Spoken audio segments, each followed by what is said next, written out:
I found this on the side of the road on bulk trash day. There's a lot that needs to be fixed up on this. I'm not going to keep this fabric. I'm going to recover it. First, I'm starting off by taking out the fabric out of the bottom of the seat so that I can recover from there. This jute webbing down here is like sagging and it's falling apart. I mean, cheapo guys, like no wonder this couch just fell apart. I went and I bought some jute and a really cheapo staple gun. It chewed up all of my staples and I didn't buy a stretcher, so it didn't stretch out the jute correctly. So listen up. So lesson learned.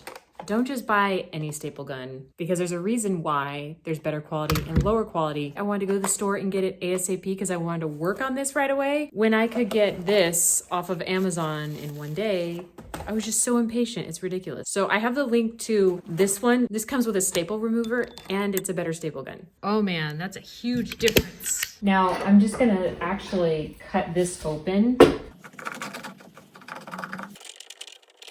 So I flipped this fabric up, I pinned it up, and this is the board that I have to do. You can see they put the jute here as well. So I'm going to stick this back under here, and that is going to come out this side. It comes out the back here, and we're gonna staple it here, and right over the front, you staple it to the front, and I'm gonna use my jute stretcher.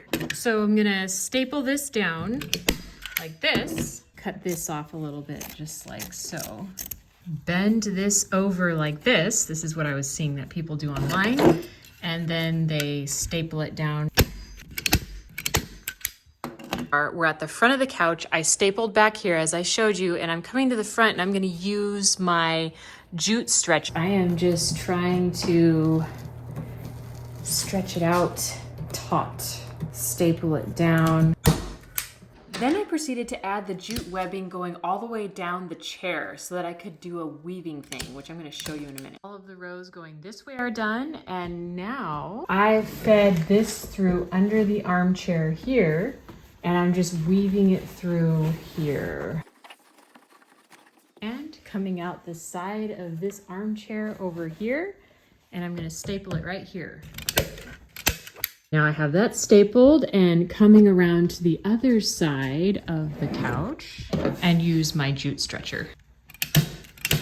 Then I proceeded to add it side by side just like I did in the other direction, just in the weaving motion. Here we have it. All the jute is finished and it is ready for toddlers to just pounce all over it. Next, I'm cutting out the yucky parts, the batting that was left there on top of the initial padding, and I'm keeping it in the front area so that it's cushioned in that front part of the couch. Then I folded it at the corners and I stapled it down so that it would not come undone. Then I started to take apart the rest of the couch so I could use it as a pattern. So I took everything off, seam ripped everything, got it all pressed on the iron so that I could have an accurate pattern piece, cut out all of my pieces on the actual fabric and started to sew them together and mimic what was there, like the dart at the corner top of the couch. Then I started to lay it on top and just started to add pieces together. I cut out another piece for the back, sewed that to the front. Then I cut out my own strips on the bias so that I can make my own cording to go around the armrests in the front.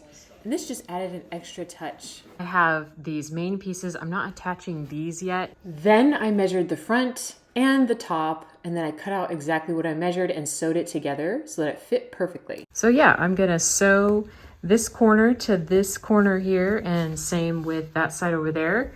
As you can see, I had to fill in an extra patch here because I didn't have a long enough piece. Then I sewed this big white piece to fill in the center, and then I opened the back and then I pulled it through, and I'm planning on stapling it down so that it's nice and flat in the front. And I pull it through the sides as well to stabilize the sides and just staple it together.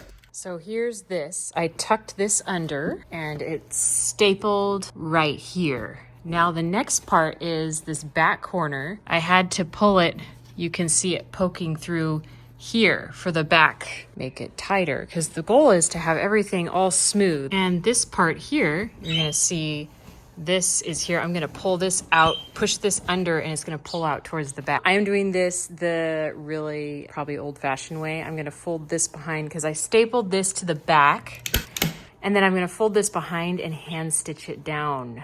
Yeah, go ahead and laugh at me. So I had these upholstery needles and I figured I'd give it a shot. However, I did end up switching back. I decided to go back to the regular needle here, and the reason why is because I feel like I was using the needle just to look cool. I take it back, I did end up using the curved hook, so I guess I am pretty cool after all. Once that was sewn together, I removed the legs and the black piece at the bottom so that I could staple all the fabric down at the bottom of the couch so that it looked nice and taut in the front. Then I put the black piece back on and stapled it back on. I'm gonna have to go and get more fabric because I still have the cushion yet to make for this sew. Then I put a big scrap piece of fabric and traced exactly where I wanted the cushion to go. And I just cut and traced as I went, and it was no really major thing, just cutting around every corner that I needed to do. Then once it was all traced and cut on one half, I took that one half and flipped it over and retraced it on the other side so it would match perfectly on both sides and just cut it up from there. And it fit perfectly, so I used a cushion from one of my kids' beds that they didn't like, and I traced it out, and then I cut it out and it fit perfectly into the couch. Then I decided to cut it out on the actual fabric. My daughter found the couch and she was making herself at home because mom is taking forever. Then I sewed the cording all the way around my piece and all the way around the corners. Then I added the side piece all the way around on top of that and brought it together at the corner. Then I added the back pieces, which I cut out in kind of a crochet way and sewed it on top of the cording. And here I'm flipping it inside out, fluffing out the corners so that looks perfect.